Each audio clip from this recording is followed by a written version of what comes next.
to Bear Lifestyle, the podcast where we talk about taboo topics to make them normal and acceptable. I'm your host, Simona Spark, and I'm so happy that you are here.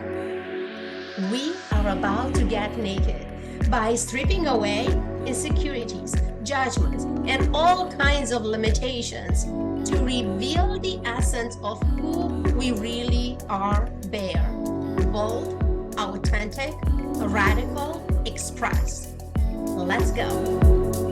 Welcome back, everyone. Those of you that have been here before, welcome, welcome. I'm so excited that you are back.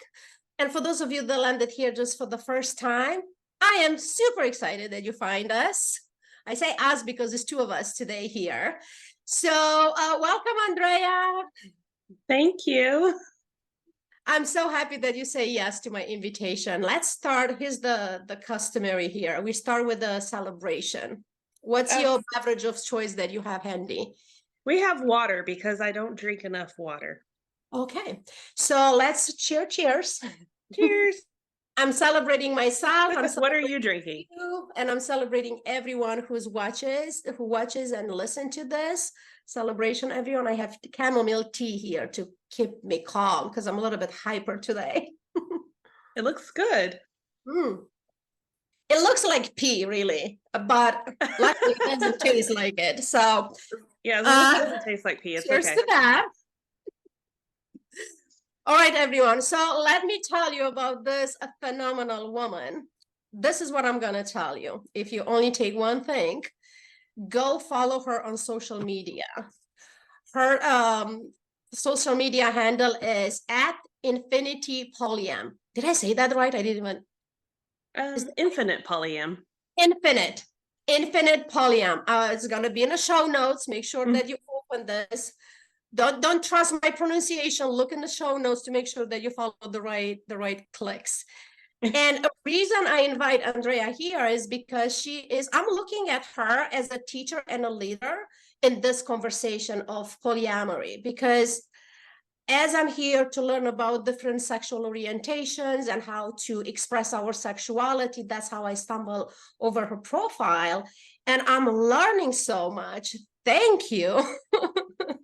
So she's not only super fun to watch and funny, but also I like you teaching, Andrea, because it's coming from a place of like you really meet people where they are. You don't tell them what to do or how to do it, and you just encourage them to fully express who they are and to go after it. And that's what I'm like, having this thing in common. So thank you and welcome. Thank you for having me. I'm excited. Okay, so we don't have a plan what we're going to talk about, well, polyamory, and I'm going to start with this. I mean, I want to give you the floor to take us whatever you feel called to take us. Just look at my audience, and this is no offense to the audience, but I never have this conversation, so it's like it's a virgin territory. Not to say that they don't know about it or they're not educated, but we didn't have this conversation yet. And a first thing that I learned that there is a difference between polyamory and polygamy. Polyamory, when both partners, if we talk a main relationship, they're allowed to see other people, and polygamy, when it's just one person have multiple partners, but those partners, they only have this person as a partner. So that's something that I didn't know. That's something that I found out just a couple of years ago. Like for me, those terms are the same thing. It's a common misunderstanding. And polygamy, at least in the United States, is a lot of times through a religious group. And I don't want to speak a lot for people who are polygamous and maybe miseducate, but there are people who are polygamous in other countries that it's not necessarily through what we kind of think of as like a deep secular religion, through maybe abusive practices. It's considered more of a healthy practice in some other areas. I'm not sure exactly which countries, but I know that some African cultures do practice polygamy. And I confuse the terms a little bit myself. So there's polygyny and polygamy.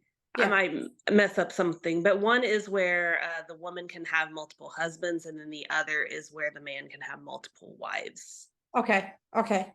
So see, this is what I like about those conversations, because we are sexual beings and we been raised with, I'm just generalizing here, of course, but we've been raised in this like a binary world. There is a female and there is a male, and they have sex, and it's like just maximum 5 different position, and that's the end of it. That was the purpose of bringing babies into the world, right? So like even just being in this space of polyamory, and just to learn like so many terms, and look, I'm someone that I just envision a world where we don't have labels anymore, and we don't need to learn all those titles, and we just get to be. So Right. Oh, in polyamory, we do have a lot of terms. If we kind of joke in our own community, if we don't already have a word for something, we make one up. And um I actually personally like labels for certain things and not for others. But I do say that labels are important to the people that they are important for. But I think I do agree with your take as well, that it's kind of like dump the labels, just kind of be. mm, Why does it matter that you have to label something this way or that way? Be in love with or have sex with whoever you want. yeah, who you are actually naturally organically connect with, Hmm. right?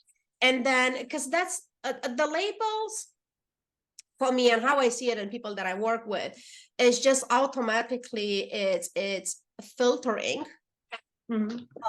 like free self-expression.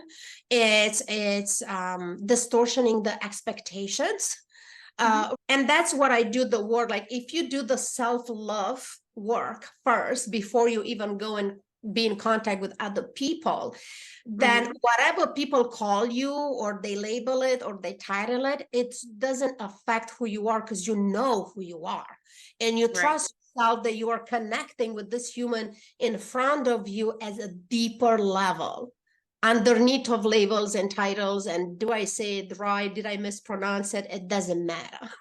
Right. And I can agree with you there. I think there is a lot of importance there, and maybe something that a lot of people could learn from Yeah. that. Um, Do you so I mind wanted to, walk us into like the basic labels, the fundamental, like somebody that is like, oh my God, what? Like you get to have multiple partners and they have to have multiple partners. Like, let's imagine somebody that has just heard this concept for the first time. Like, uh-huh. let's teach the children, as RuPaul will say. Okay. Yeah. So the basic meaning of polyamory means many loves. Yeah, That is really It's what, a Latin word. yes. Yeah. Mm-hmm. Yes, that is what it translates to. Now, polyamory can look very different, because that doesn't necessarily mean that every relationship has to look the same. You know, you can have casual partners, you can even have some partners that you do not fall in love with, and maybe they are only sexual partners. You can have some partners that you fall in love with, you do have a very committed, deep relationship with them, and you are not sexual with them. There's just so many different types Yeah. of polyamory. But that's the basic definition. Right. And what I'm hearing there, thank you for that. Instead of just being somebody that's just fucking anybody, to Hmm. say that up straight, is what makes you polyamorous is that you are actually transparent about it. You are actually letting the people know I have multiple lovers. That would be part of it. Plus, a lot of times it does involve a certain level of commitment. Even if it's a casual partner, you are committed to them in a specific way. And that could be a very nuanced topic, but a lot of polyamorous people do have multiple committed relationships that are very serious. So, the difference would be that you're not just simply dating multiple people, you have deep, intimate relationships with multiple people. However, you can also be polyamorous and have zero partners or one partner. And that's a thing that I think a lot of people also do not That, understand. wait. How is that? Polyamorous with no partners? Explain, please. Because for a lot of people, myself included, it is a relationship orientation.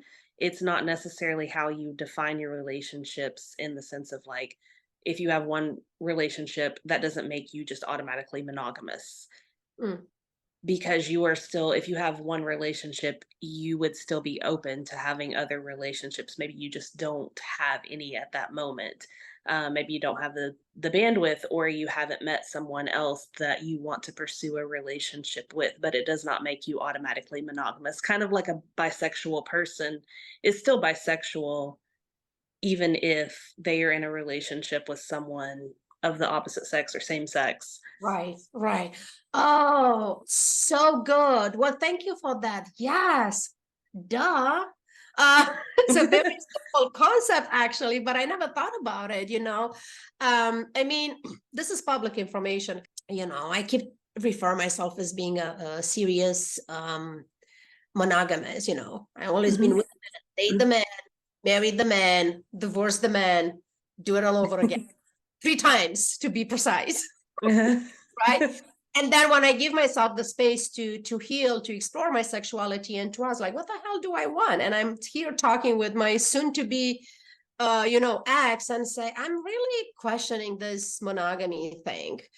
Mhm. And what surprised me in it was not even the fact, like, oh my God, I just want to have multiple partners, but was the fact that I don't want to put all the pressure on one person.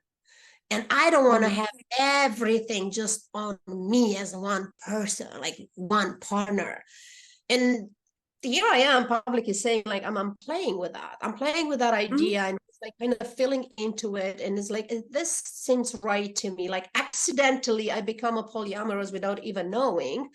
And it's like, yeah, okay, so how am I navigating this to stay honest to myself, you know, to be communicating this with my partners, to let them know what's going on, and like with no pressure. And it's like not to compare, but just to say that is it's so much freedom and it's so powerful Yes.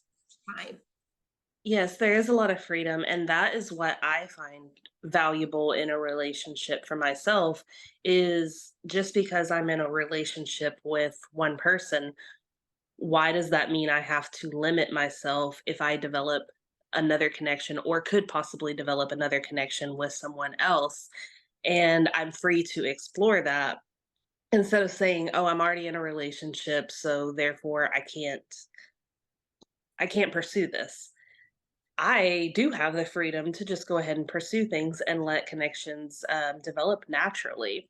Mm, And that includes even with friendships. And I know not all monogamous people are like this, but some are not, where maybe they are not super free to develop friendships with people, especially of the opposite sex.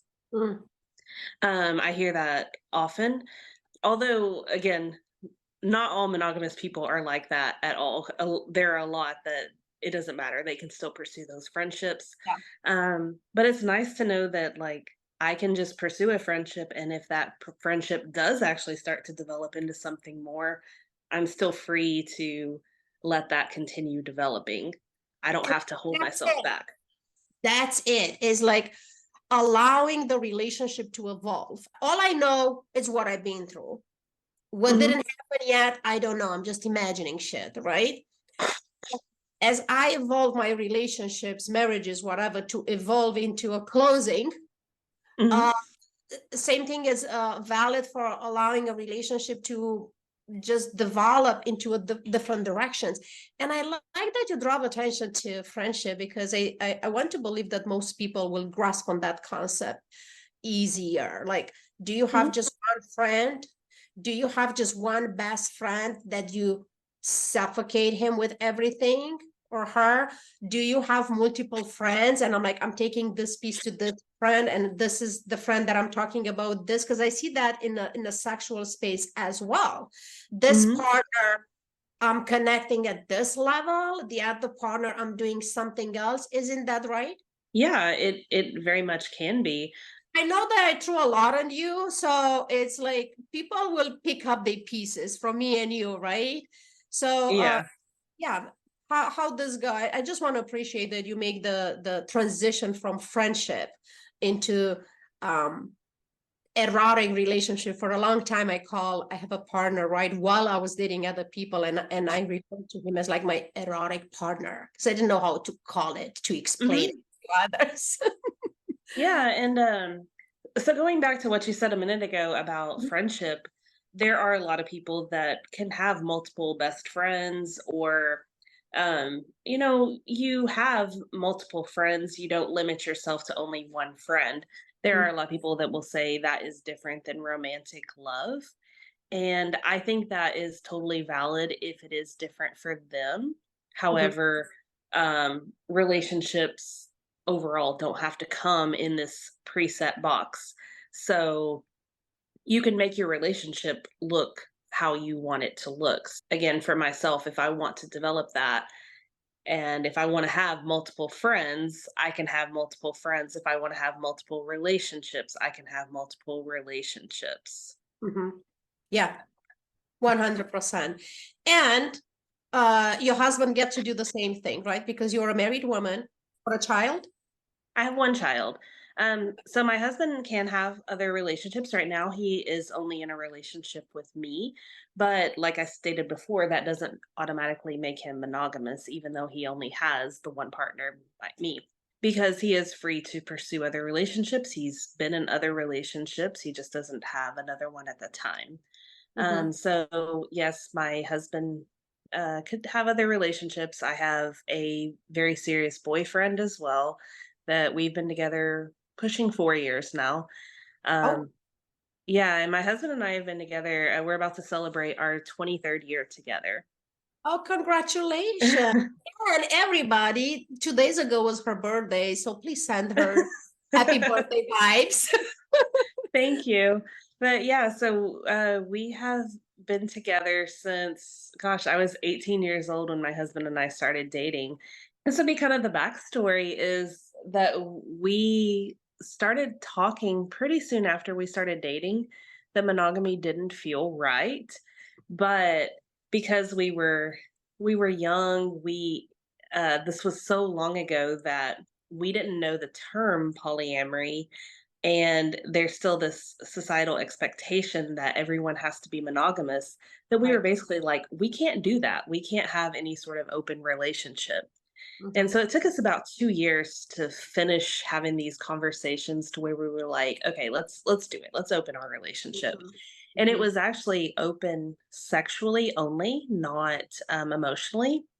And Mhm. over time that did morph into where it was open emotionally and sexually. Okay, so this is valid information. Go on. Yeah, and then so that was, I would say, after maybe pushing 10 years of having an open relationship that was again not emotionally open, I started falling in love with a friends with benefits that I had, Mhm. and I was like, I'm really falling in love with him, and told my husband, and I was like, but we can't do that. Like, that's not okay. And he was like, no, feel your feelings. Who cares? And that was kind of eye opening, that why have I been restricting myself in Mm. that kind of way? So I Mhm. kind of labeled that time period as where it morphed into polyamory. Mhm. But some people would say that it was polyamory the whole time. I mean, again, it's kind of a gray area on how you truly define things. And now I have a boyfriend that I've been with almost 4 years now, and we Mhm. have a very serious, committed relationship. We're actually engaged. I still say boyfriend because I don't like the word fiance. Okay, well, go.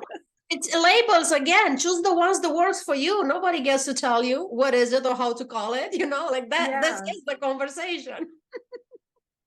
yeah, I don't like that word for some reason.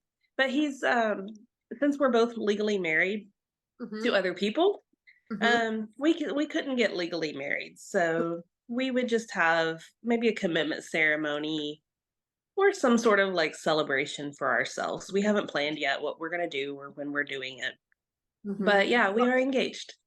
I love it. I love it. And I'm hearing, yeah, beyond marriage and marriage certificate and all that, could be another podcast altogether. Yeah. It's just celebrating our commitment, celebrating our relationship, celebrating our love for each other, and just let people know that this is serious. You Hmm. know, so beautiful. So Thank you. beautiful. Like all I'm hearing is this freedom of sexual expression. At the same time, like goes so much deeper than that, because as you said, it's emotional commitment. We Very have much so. the freedom to express emotions and to deeply love the other person, to deeply love multiple people. Hmm. And it's like we just love differently every relationship, every marriage. Like I'm married because I want to be married for the rest of my life. uh so I love that person, but every person I love them differently. You right. I have this conversation with parents, which I cannot speak because I also only have one child. But for a very long time, I keep asking parents, how do you love differently your children? Because they're different children. When you have multiple children, like you love them deeply, but it's a different relationship, right? Right, because every single person is different. So it's almost impossible for those relationships that you have with, your children to look exactly the same. Just like, you may have a different relationship with your mom than you do with your dad. With Yeah. different friends, it might look different. And that's the same way for a lot of polyamorous relationships. I would Mhm. say it's impossible for them to look exactly the same. But yeah, my relationship with my husband looks very different than it does with my boyfriend. Now, I do live with my husband. I do have different levels of entanglement with him than I do with my boyfriend, because my husband and I do share a child, we share a home, we share finances. But that doesn't mean that the relationship with my boyfriend is any less than Less what I than. have with my husband. Will it be accurate to say that like you have a main relationship and then the other relationships? I don't personally use that. Yeah, Mhm. some people will say they have a primary and a secondary or in Okay. tertiary and so on.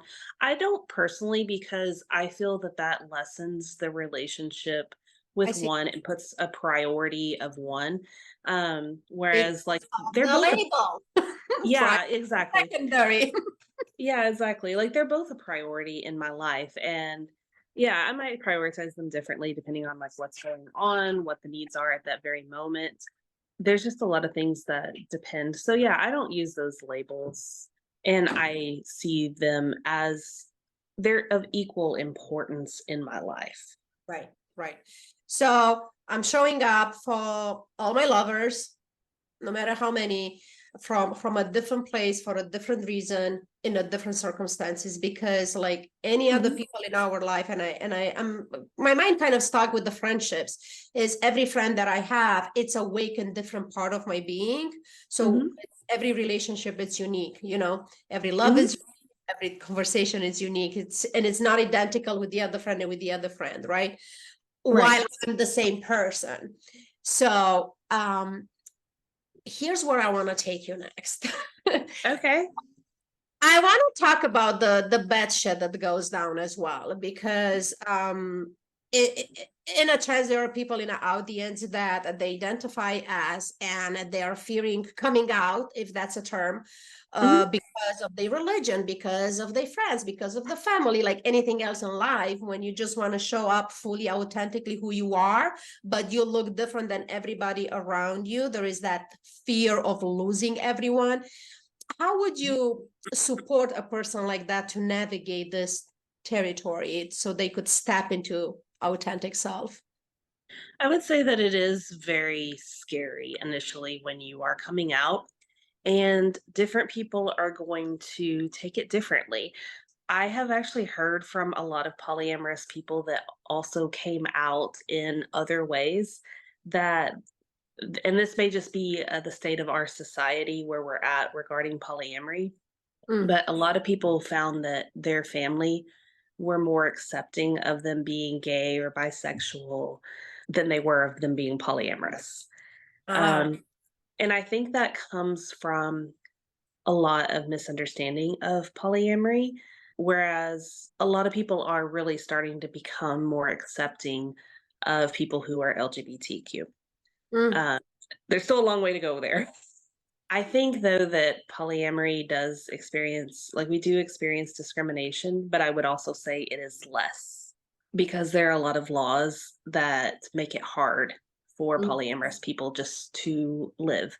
But coming out to family and friends can be scary. I think I would say that a lot of times it might be best to start with coming out to the friends that you're closest to, that maybe your friends, you kind of know sometimes how they will react.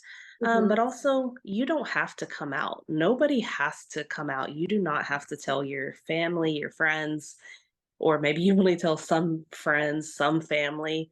There is no right or wrong, and only every individual can decide that for themselves.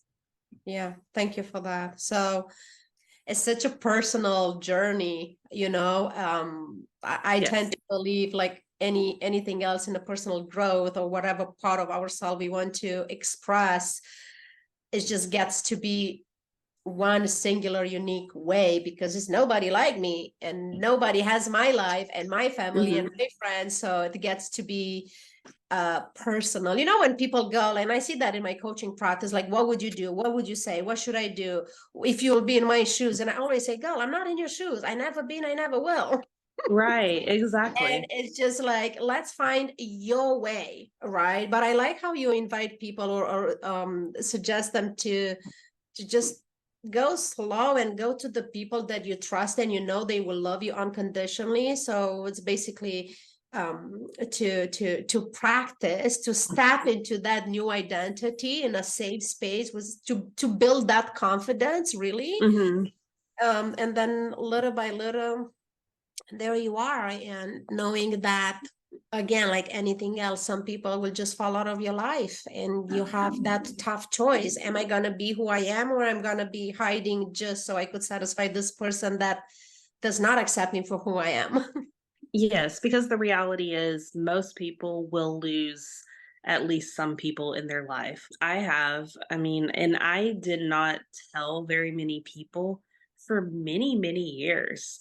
For a long time, only some of my closest friends Mhm. knew. I didn't even tell my family until it was 2020, right before the pandemic, that I ended up coming out fully, and just saying like, "Hey, this is who I am." Told my mom and everything, and I had had the open relationship since I would say 2003, and Uh-huh. it took me that long to tell my family because I didn't feel like they needed to know. It didn't really impact them.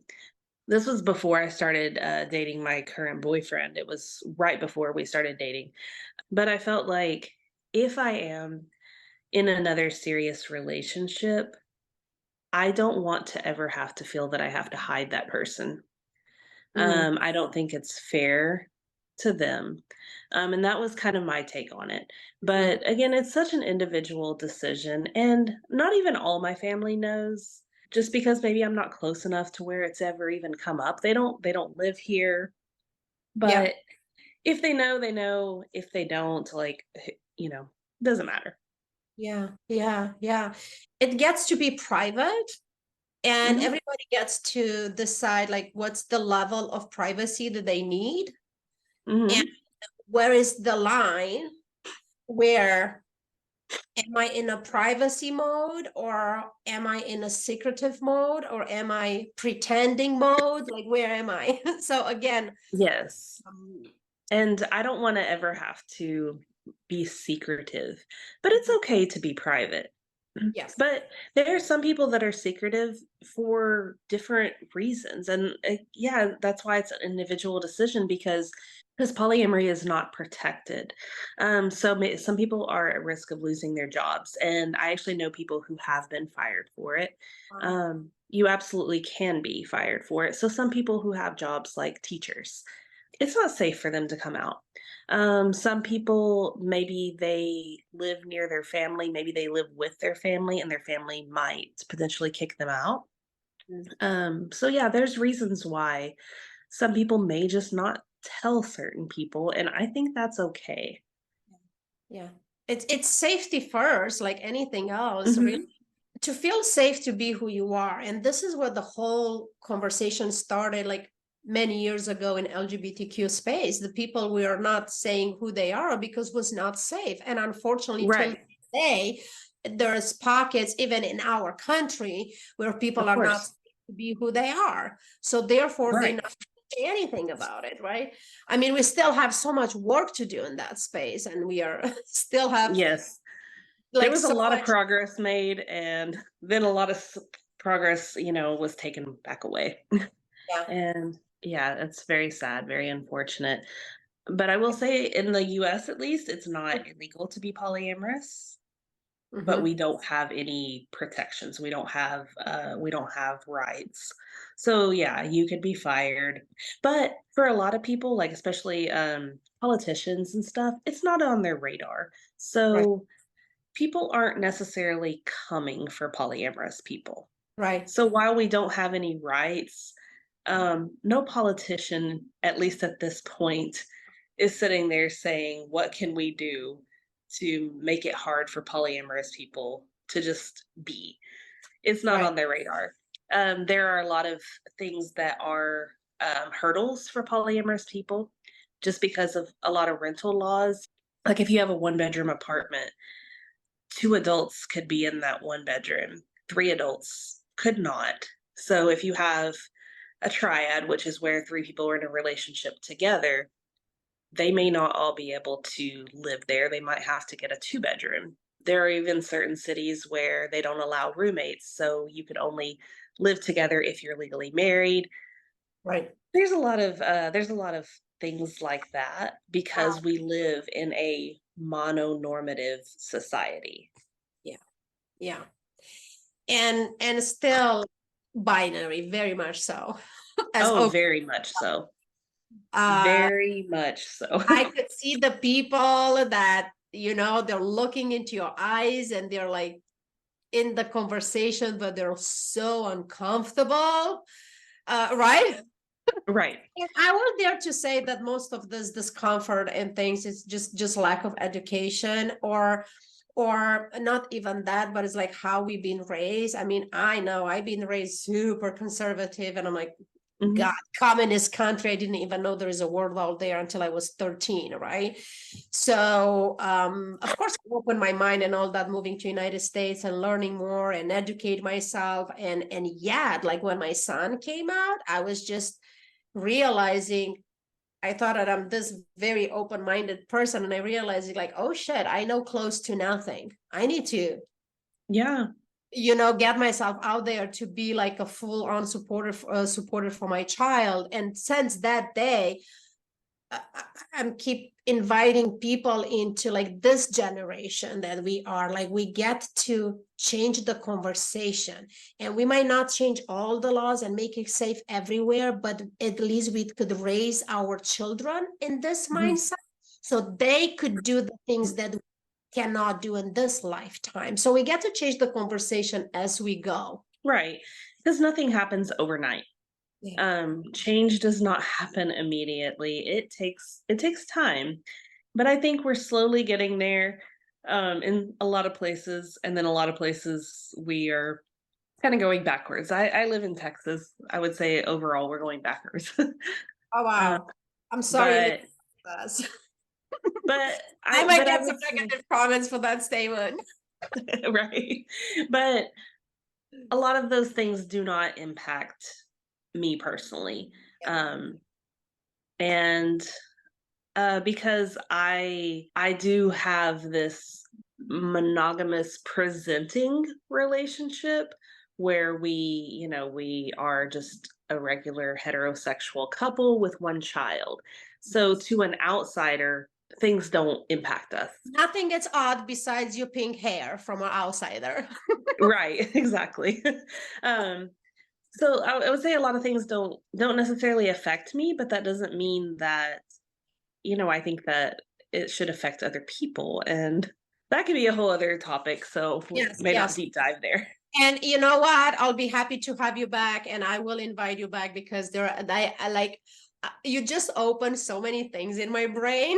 that I close this before I upload it. I'm just gonna make the notes, like what are the directions I want to have a conversation with you. So thank you for it. And I do want to tell the audience, just because you are here, when you guys open the show notes, just know that the dungeons are open. And just to celebrate Andrea's presence and everything that she taught us today, there is an extra discount there. So one is for men, one is for women. And let me be specific. It doesn't matter what you identify as and what your sexual desire is. If you have a vulva, go to the Queen's Dungeon. If you have a penis, go to the King's Dungeon. That's the only thing. Nothing binary. It's just those are the genitalia that we are working with. And it's important for the training. So I do want to go into closing slowly here. I want to acknowledge your work. And I am just curious. It appears to me that it's courageous what you are doing. Like, you out there, you say it out loud, you have a significant amount of followers that you educate, and it's social media and your account is public, and people might not like what you say. So what led you into being so open and transparent about this identity? It's what it is. Initially I started talking about it. I was already on TikTok just making random videos. And I came across somebody that was essentially putting down polyamory. And this was a person who followed me and I followed them. But I didn't really know them. And then that's why I was like, hey, we're like under your noses a lot of times. You just may not realize it. Like, we're out there. And I made one video about it and I got a bunch of questions because at the time, I don't think many polyamorous creators were yet on TikTok at the very least. And I started just being more open. And then over time, I think by early 2022, I made all of my content about polyamory. So it didn't start out that way, and that was not my intention. But as I got more questions, and so, yeah, now I do exclusively polyamory content. Every now and then I might throw in something that's not at all related just because I wanted to. I don't consider myself a polyamory educator necessarily. Well, I will have you know that that's how people look at you, most of them. I know a lot of people do, and it's a learning process for everyone. So I don't want to act like I am the one true person and I know everything, because I don't know everything. But I mostly just try to share my own experiences. And this is how I've handled things. People will learn some things from me, but that's not always my intention. Right. It's like a byproduct. Absolutely. And you know what? That's why your your energy is so magnetic, because you're really authentic and you're not coming like, oh, I have 20 years of experience, I know everything. Like, none of that comes through. It's so genuine and loving and just supportive. I mean, you might not consider yourself a leader. I do look at you as a leader, as a teacher in this space, because I am a student of your work. So you know what they say, when the student is ready, the leaders show up. Well, I mean, I really do appreciate that, because I know a lot of people have come to me and said, thank you for, sharing this thing. I get messages all the time on Instagram, people thanking me. And I like that. I value that. I'm happy to hear from them. So I like what I do. Yeah. And is it safe to say that because you like what you do is just kind of effortless, because all you have to do is just to show up being you?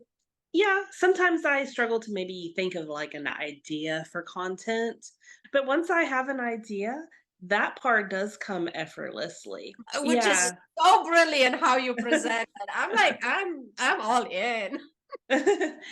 Sometimes it's just about lack of time, because I do have a full-time job. Yeah. That is not my full-time job as a content creator. But yeah, once I think of an idea, I can totally just like put it out there, and that stuff does flow very naturally. Yeah. Yeah. And just let it drip. And people are just Mhm. like picking it up, everything you're landing. Yeah, I think people gain things from it, and I'm always happy to hear from people that did enjoy my content. And I'm happy that you are learning some things from it as well. I think we all can learn from each other. Yeah, yeah, yeah. It's my invitation all the time. Like, look, listen to this thing, take what resonates with you. When doesn't, leave it here. You don't have to take it with you, Agree. and most importantly, come back. After you Mhm, play with some concepts that you pick up and you want to try them on, come back, because second times you're gonna hear it differently, mhm. or you're gonna hear things that you didn't hear it first time. Like I do that. Like Yeah. people that I follow on social media, you included, I go to the post that I like from Mhm. your wall, and then I listen again, because like, why did I like that? Like, oh, I liked this 3 months ago, and oh, I hear it differently now. Yeah, I do that with other people as well. Yeah, I'm yeah. like, "Oh, this really spoke to me this time," whereas Mhm. before, it Or really like, didn't. how the hell did I not hear it first time? I watched this 3 times, right? Because I was not ready to hear it, like with books, right? So Yeah. yeah. Anyway, all of you, once again, open the show notes for the dungeon. It's my invitation, and it's the way that I create those spaces is to set the foundation of like learning about yourself, how to get into your body, how to experience pleasure, where your pleasure is hiding, what do you like to have done, and where, and how many times, and what circumstances, before we put ourselves in a relationship with others, and most importantly, expect them to know what's up. People do not know what we want unless we tell them, and you don't know what you want until you discover what is it that you want. So for this episode alone, if you access from the, I'm repeating myself here in case you didn't hear it first time, you access those links, will be an extra discount just to celebrate Andrea's presence in here. And I hope I'm okay to invite you again. I'm pretty on the spot here. You can Of say course, I would love to come back because there's so much more we could talk about. yes. I think this is really good. I believe is really good. I learn a lot, and I will just invite you to close us. What is it that you feel called to say, or invite people? Anything? I would love for people to check me out on, I'm on TikTok, Instagram, Facebook, and Threads as Infinite Polyam. Hopefully, you will learn a few things, or maybe laugh, or maybe you won't. But I really enjoyed being on the podcast, and I very much thank you for having me here. Oh, it's been my pleasure. Thank you so much. And I will see you next time in the next space. Thank you. And this is where we landed. Thank you so much for tuning in today. And if you enjoyed the show, make sure you leave me a review to let me know. For more bear experiences, please go to simonaspark.com/bear and follow us on Instagram at simonasparkworld. I can't wait to have you back. Until then, be bear, bold, authentic, radical, expressed. See you next time.